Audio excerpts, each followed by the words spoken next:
Good evening, everybody. It has been a long time, and I miss all of you. And I'm so sorry that I kept you all on a break for a while. But thanks be to God that we are back live again with the Grace Hour show. And again, welcome everyone to the Grace Hour show. It's your host, MABEL NIKOI, as usual. And I have a wonderful person with me today. And I'm going to wait. I'm going to let the juice, I'm going to let you. So let me go ahead and share the link in a little bit while we wait for our beautiful people to get online.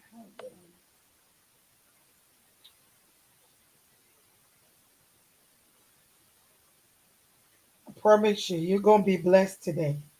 I know that. I know you're going to be blessed today.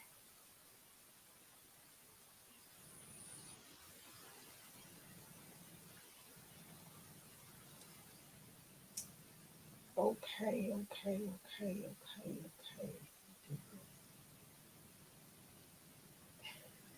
How are you doing, Felicia? Oh, I am doing great by the grace of God. How are you doing? I'm doing great, Felicia. Thank you so much. Give me a minute. Let me. Hopefully, all of our guests are doing great as well. Yes, I am sending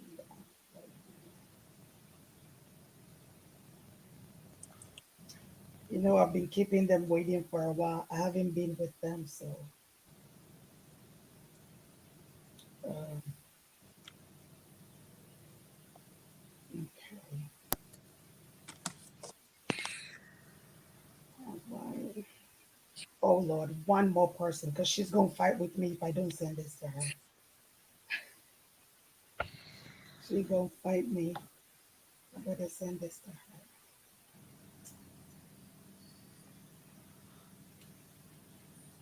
Okay. All right, people. So we are back on tonight's show, and tonight, haha, I have a really special person. When I say, hey, Liaka's already on there.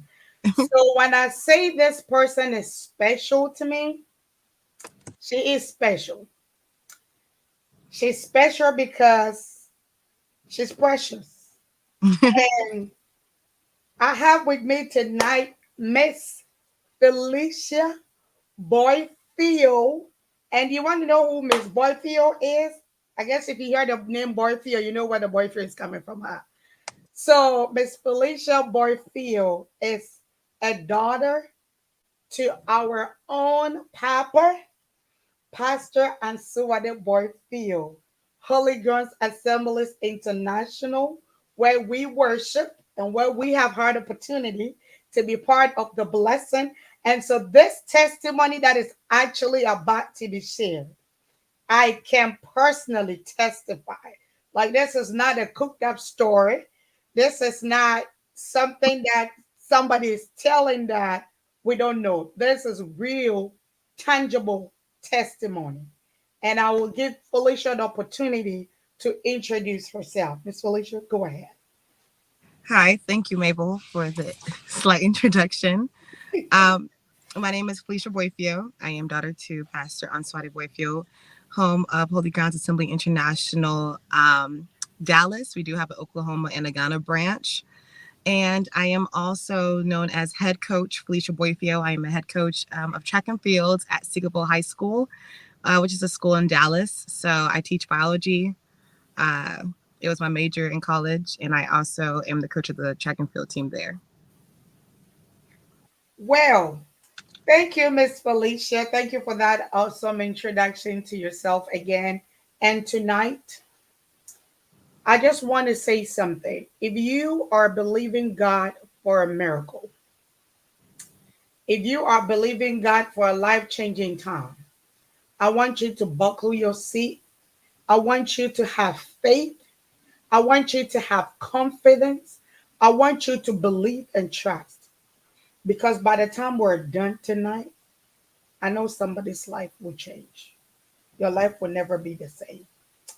Miss Felicia, can you please do us the honor and tell us about your story? Share. I know you have many testimonies, but can you share that testimony? That one. Of course.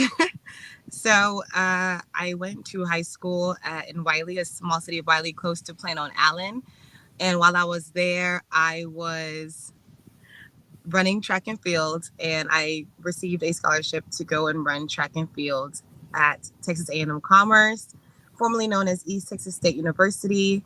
And I was just super excited to go. So freshman year was great. It came and it went, and I was ecstatic because I was truly perfecting my craft. And at the time, I was faithfully going to church at the nearest church nearby, known as Family Fellowship in Greenville. And they made sure that they took me in like family and took care of me. So I was pretty tapped into my family home, and I was ministering and started a small youth group of college students that would get on a bus and drive about an hour to church every Sunday. And then occasionally we do Bible studies there if we had the time after track practice. So freshman year came and went. Sophomore year came, and I was ecstatic to start the new season. I was getting faster, stronger. Everything was looking bright for me. And then I got into a car accident on my way Mm, home for Thanksgiving break. mm, Yeah.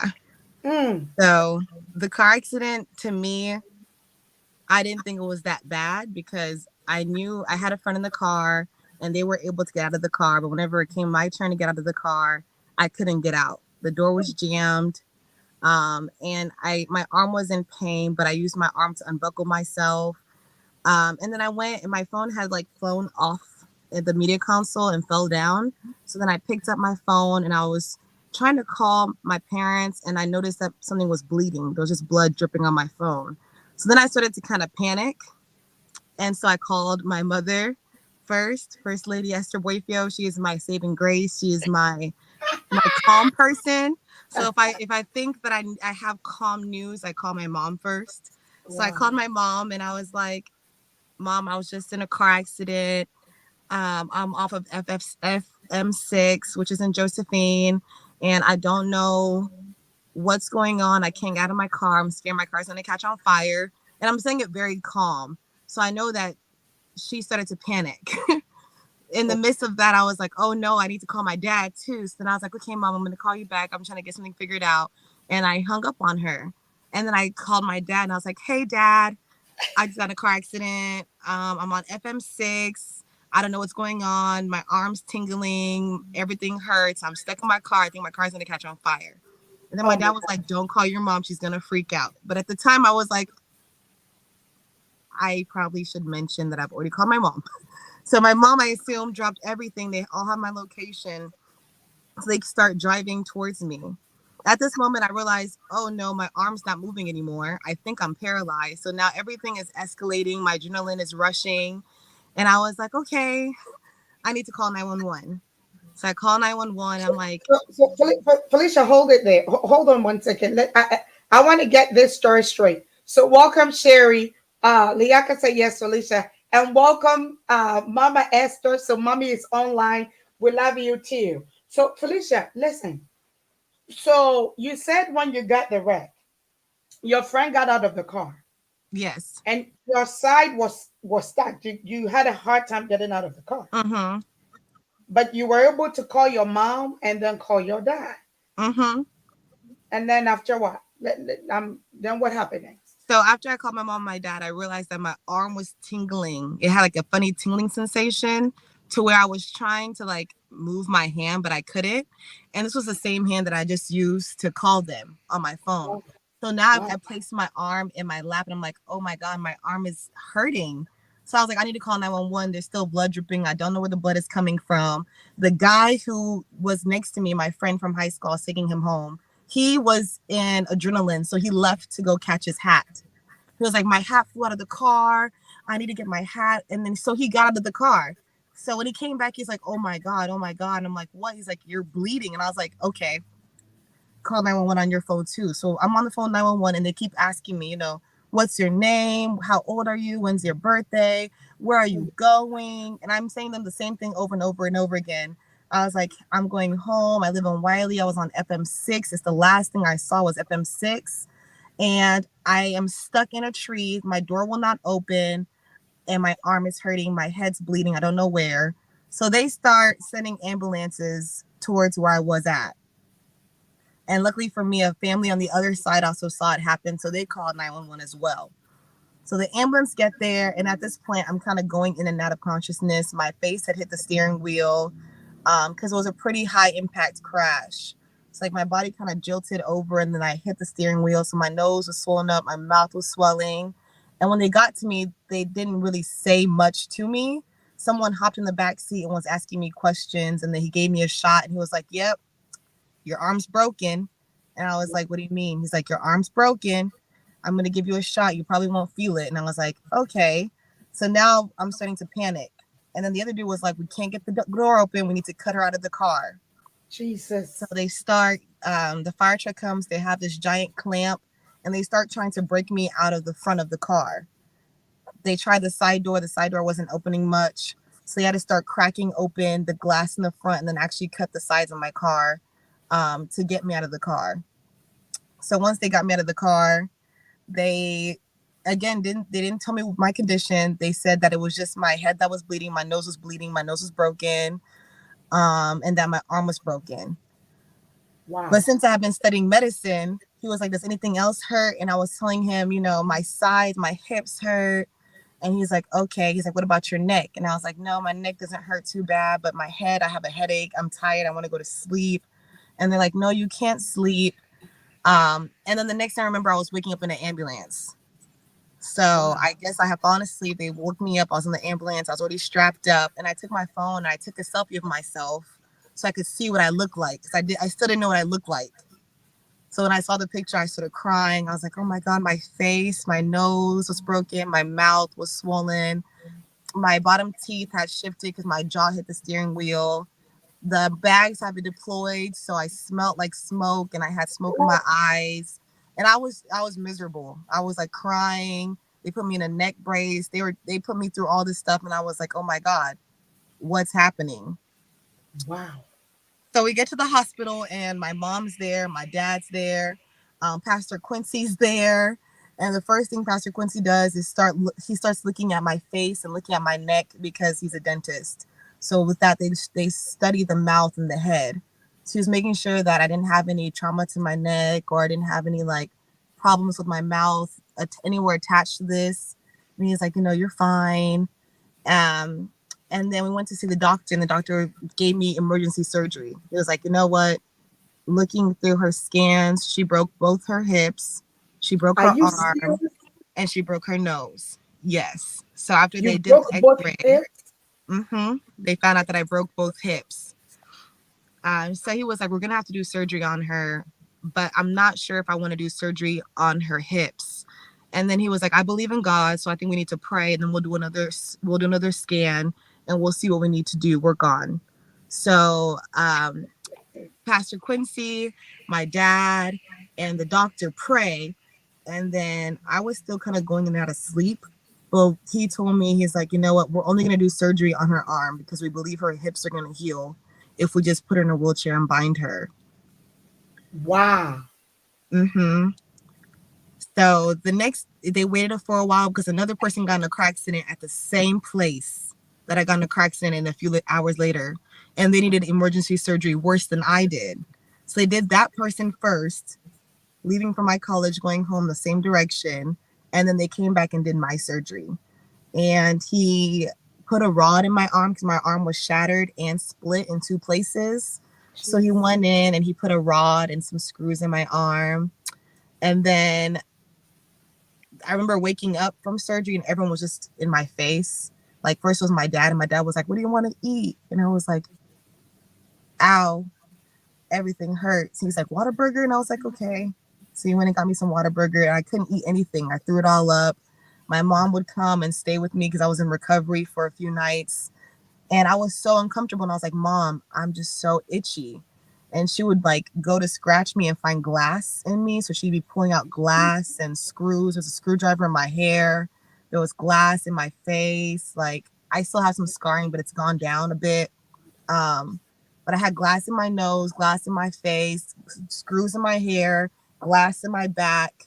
So a lot Felicia. of times my mom would pull the glass out of my skin. Ah, And yeah, it was a really tough recovery. They told me I wouldn't be able to walk. I had to be in a wheelchair. So they had to bind my hips with this wrap, and I couldn't walk for 6 months. And then they told me I couldn't use my arm because I had a pinched nerve, so my arm was temporarily paralyzed. And so I no. couldn't do anything with my right hand. Yeah. So, good. Hello, Elsie. So Elsie said, "I'm speechless." Liaka said, "Lord, we thank you for preservation." Look, Felicia, as I'm listening to you say this again, look, I kind of heard this testimony, but listening to it now, like it, it's just, I don't know what to say. You are a miracle. You are a miracle because, with everything that happened, this is just gone. Because, so let me ask you, were you, at that point, were you like afraid? Like, because I know you have a lot of aspiration. Like, you're a sports person, you have all these dreams. You know, what was going through your mind in this season where the doctor said you couldn't walk again, and technically your dreams had shattered at that point? I remember that the first thing I said when I woke up was, "Will I be able to run track again?" Mm. That was my first concern. And my dad was like, "You don't need to worry about that. You should be happy that you're alive." So I didn't know how bad it was. I didn't see the car. I didn't see anything. I was stuck in a position for so long that nothing else mattered. I was just going through adrenaline. So when the adrenaline finally came down, I woke up. My biggest thing was, oh my God, I had such a huge season coming, like a huge season. I'm in the best shape of my life, and now I can't walk. What happens to Wow. my scholarship? What happens to my goals that I set for the year? What happens to my teammates? Because they depend on me like I depend on them. So Oh my. what am I gonna do? Wow. So I was You know, more distraught than I was, I guess, sad. I wasn't really sad until everything wore down, when I started to really see what it's like to recover and trying to learn how to walk again and having to give yourself shots every day. I had to give myself blood thinners every single day, 3 shots. I had to take all this medication, and I couldn't even climb the stairs. So I had to sleep downstairs in like a hospital style bed that my aunt brought over. wow. So, oh my God. Through this. And did I hear you right? You said the doctor and your dad and Pastor Queen supported. Mm-hmm.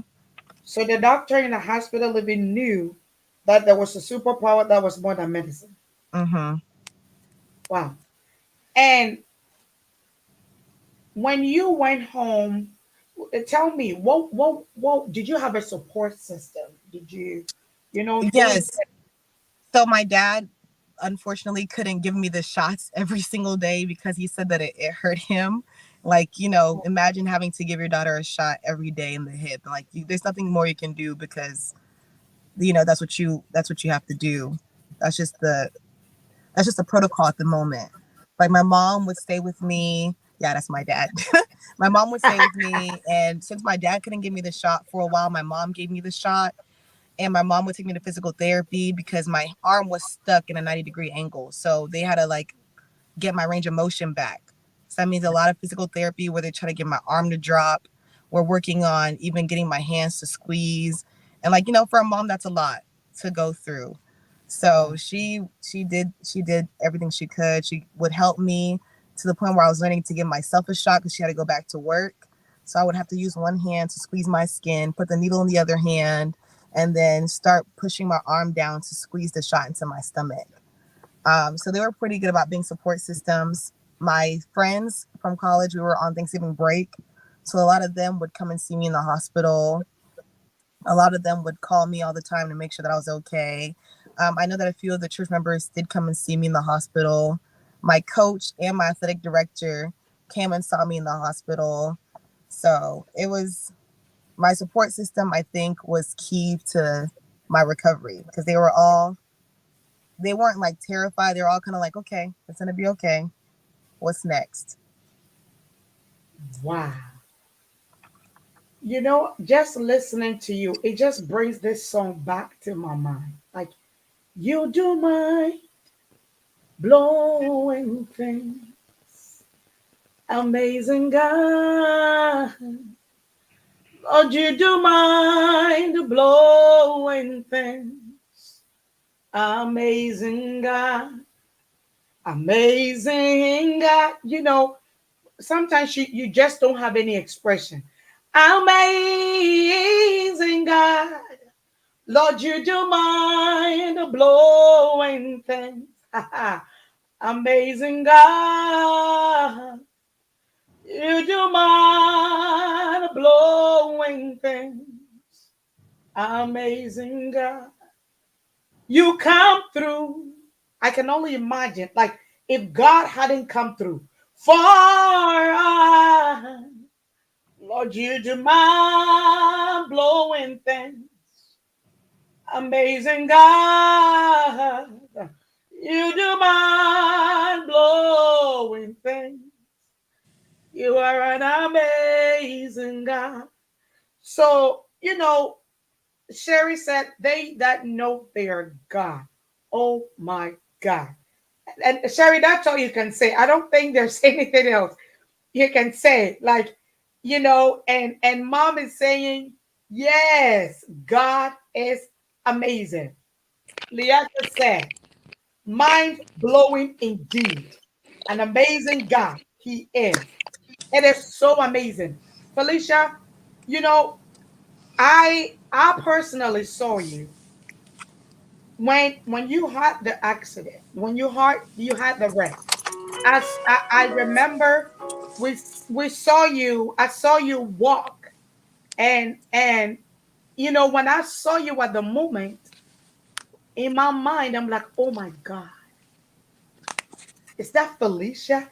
You know, and it just took me back, and I haven't told you, but I used you a lot at my work. I I'm used sorry, you I a can't. lot. It's okay. There we go. I used you a lot to encourage people at my job. You know, I used you to, like, when I go to work, you know, I'm like, look at Felicia. Felicia is young. She has a lot of aspirations. She has, you know, think about it, people of God. She has a lot of plans. She has a lot of aspiration. She has a lot of dreams. Did you ever think that Felicia would ever think that she would just be in that place where she would have to really learn to walk? Like somebody that is so good in sport, somebody that has scholarship because she's so good in athletics. Think about it. But that brings us back to the God that we serve. That when we serve this amazing God, it don't matter what may come your way. Elsie said, God always have the final say. He sure do. Felicia, let me ask you, through this, was there any point? Tell me, did you get to any point where you got upset with God? Because, you know, I know your dad is a pastor. And was there anywhere where this affected your faith? Were you upset with God at any point? You know, did it draw you to God the most? Express it. What happened? What did this word do? So I was very frustrated with God. There was a point in time where I would even say mad with God because I'm like, God, why would you set me up to have a season like this and then take it away from me? You know? And it's like losing someone that you love, the same grief that you go through, the same process, because I love track. I was only Right. going to that school to run track. I only came back to that school to run with my teammates. I had friends, I had Right. invested time, I had invested a lot of training, what comes with training, dieting plans, going to practice every single day. I had moved my classes around so that I could practice and have a good season. I had worked on in my off season when I was supposed to be relaxing. People were having fun. I was working. So I was really, really mad. I was actually at a point where I was like, God, I can't believe that you would do this to me. God, why would you do this to me? Wow. God, and the thing is, after the accident, the trauma still continues. So now I have scarring all on my face. God, why would you like my face be like this? God, why would you? Why can't I walk? Every time I take a step, it hurts. And my friends are getting ready for the season. Season's starting now without me. God, I can't even. I'm having to return back to campus to do school, and I can't even do school because my hand doesn't work. So now I'm failing my classes because I can't do my work because my hand doesn't work. God, why would you put me in this situation? God, why would you Wow. do this to me? So it was a lot, to a point where sometimes, you wake up and you don't want to do life. You don't want to go anywhere. You want to lay down in a dark room. You don't want to go to school. You don't want to go to church. You don't want to talk to anyone. Wow. So it was a lot. But I remember I was like, Jesus, I just need a what break, a God. wonderful God you are. You know, the things that God do is so amazing. And the enemy always want to take advantage of every situation. Hello, Sister Vivian. Yes, he is an amazing God. Thank you, Sister Vivian. Felicia, how did you come out of that? Did after you got mad at God? Of course, look, I'm a human being. Look, I would say, you know what? Some you had every right, but of course we can be mad at God, but you had every right to question God because God, why would you take me through this? Why me, right? You had a why me question. Mhm. But how did you come out of it? Did you know how did it turn out? Because you look nothing like what you've been through, Felicia. You look Nothing. nothing like what you've been through. Like I bet if somebody don't know and you're telling them, they'll think you're framing up a story. Hmm. Wow. Um, it just really took time. I remember that after my car accident, I was like, if you just give me, I won't be in this hospital longer than a week. So a day before a week came, my sixth day in the hospital, they released me. Wow. So then I was like, it's not gonna take me 6 months to start walking again. And within 2, 3 months, I was walking. Someone they said it would take 6 months to walk. Here I am, not even 4 months in, not using a wheelchair, walking. Um, so I mean, after being mad for a while, it came down to just being sad. And then when you're sad, you really need God to give you peace. So I was super sad. I was so hurt.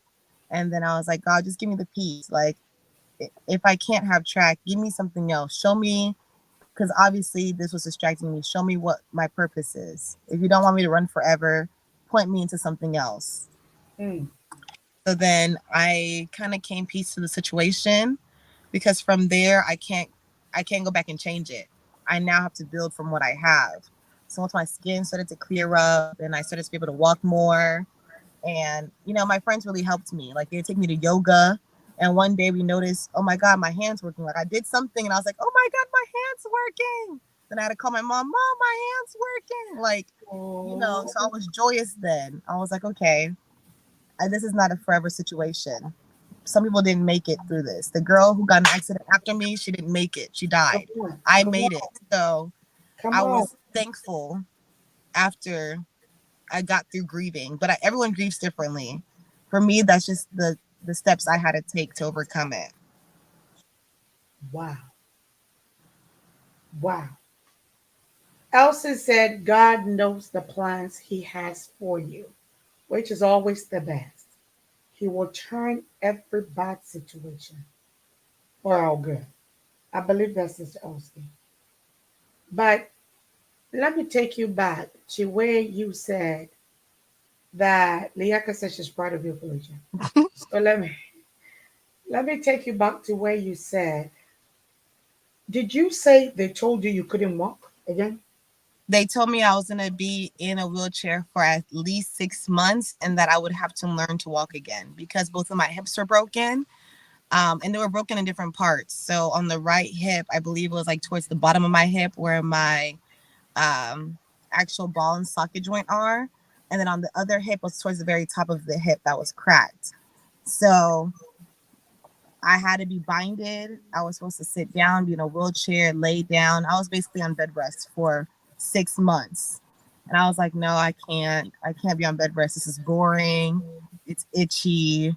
No. And like at night when my parents would sleep, I would like try to sneak and try to walk to the Wow. bathroom. I think it came a point one time like my mom and dad caught me trying to walk to the bathroom and I was like crying because it hurt so bad. But I was like, I'm not gonna be in this wheelchair. I can't do this. Wow. You had self motivation. Mm, very much so. Wow. So, God, Jesus. God always has a plan for us for a setback. He's very faithful. Miss Sherry, thank you so much. I'm just listening to the interactions and I'm listening to you, Felicia, and I'm amazed. Like you almost put me to tears, but tonight I'm like, God, I'm going to get through this interview.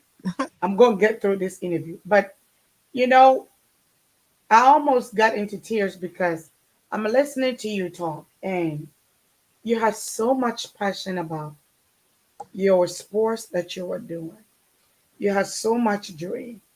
You're a young girl.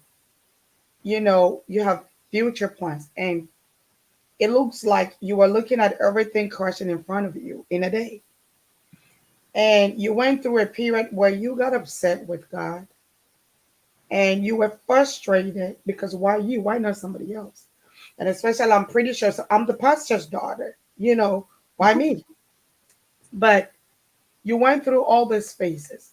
But at the end of the day, you saw life differently because you came to a point where you knew that God really came through because somebody else went through the same thing and didn't make it.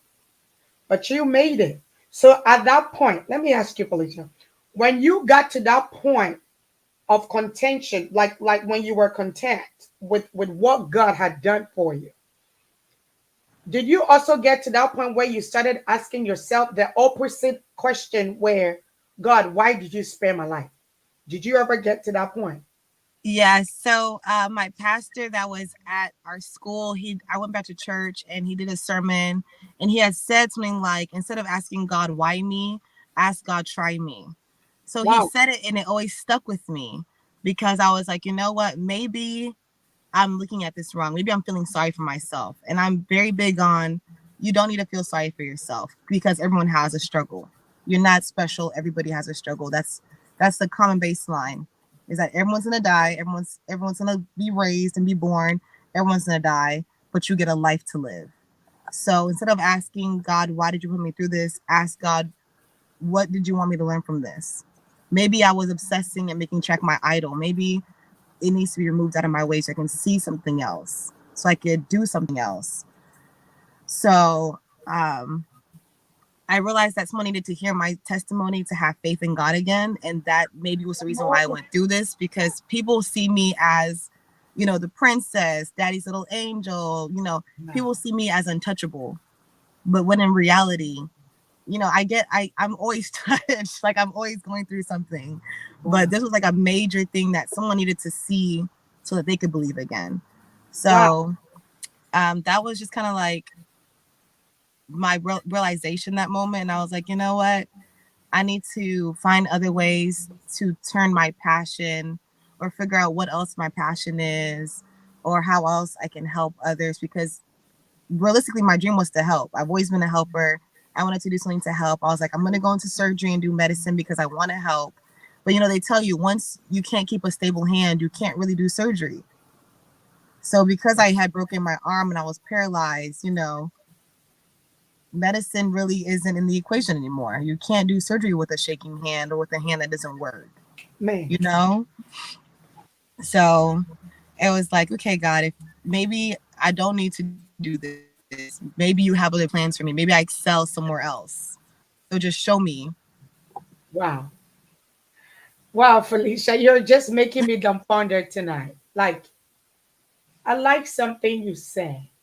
You said maybe God just wanted somebody to see this so they can believe again.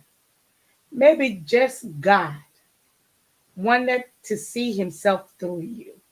Maybe just God wanted to give somebody that was at the dining point hope so the person can know that it don't matter what the situation is. There is hope. You can find hope again. Did you ever go back to tracks?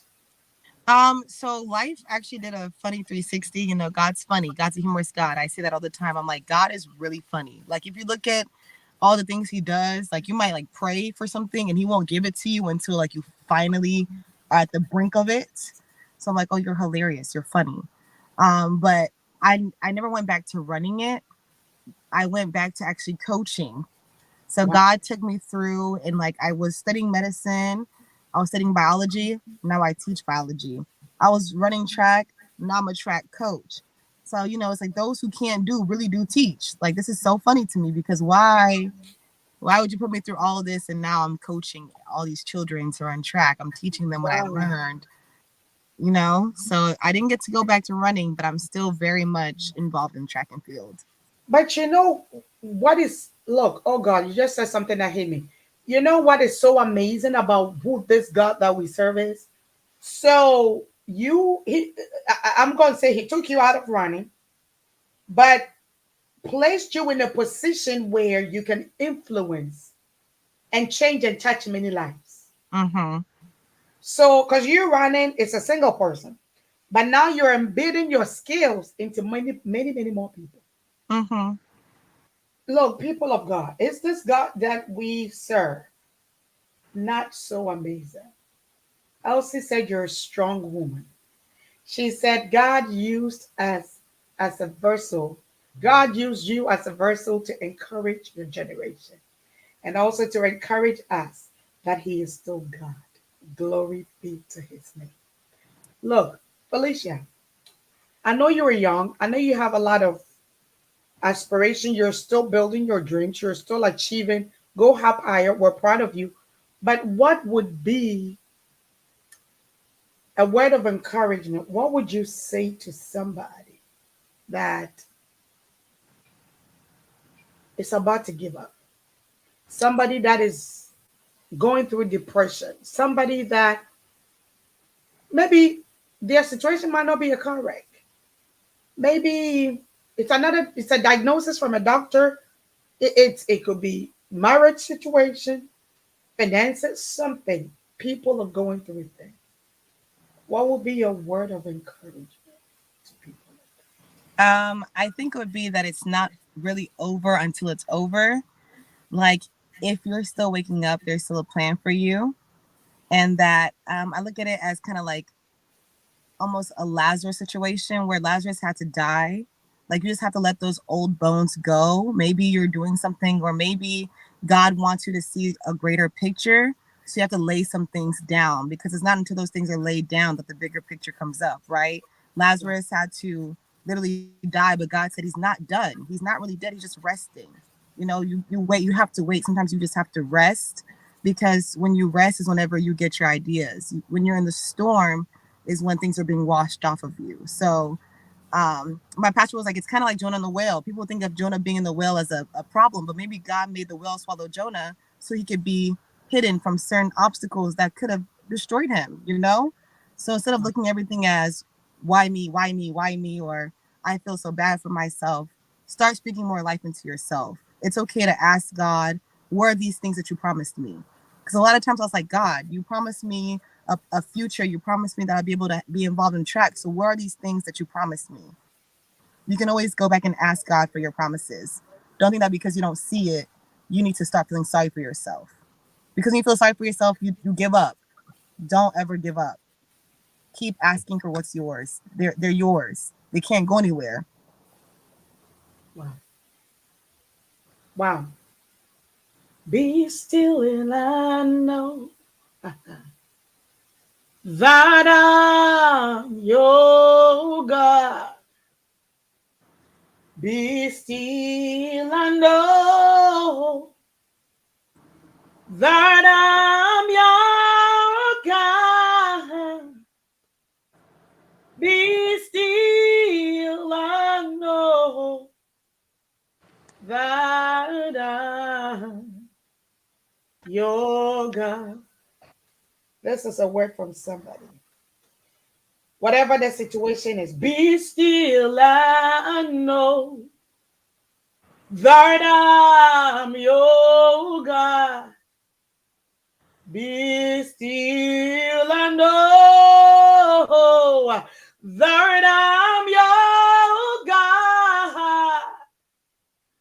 Be still and know that I'm your God. Be still and know, whoever this message is for, that I'm your God. He said, be still. Stop moving because you're moving too much. You can hear him. He's trying to speak to you. Be still and know that I'm your God. Be still and know that I'm your God. Father, whoever this word is for, we pray that the word will meet the person. Please be still. Felicia, you touching some buttons in me. Please be still. You might be at the wrong place, but it is not you and your job to turn the shifting around. God has a way of shifting and moving things around. Sherry said that is the song. Leah said, keep asking God for your promises. He said it.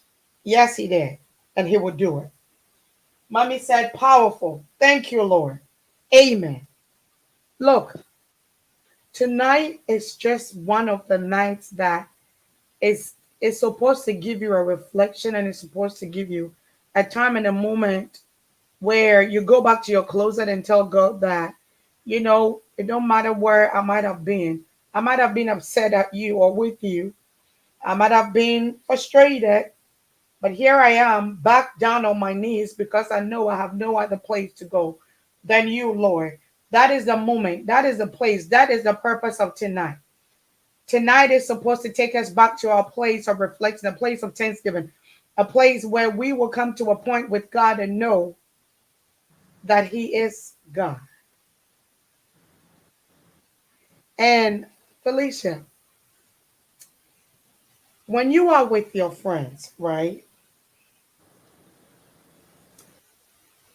Is there ever a moment where this incident of your life pop up, or does it ever come back? Has there been moments where, you know,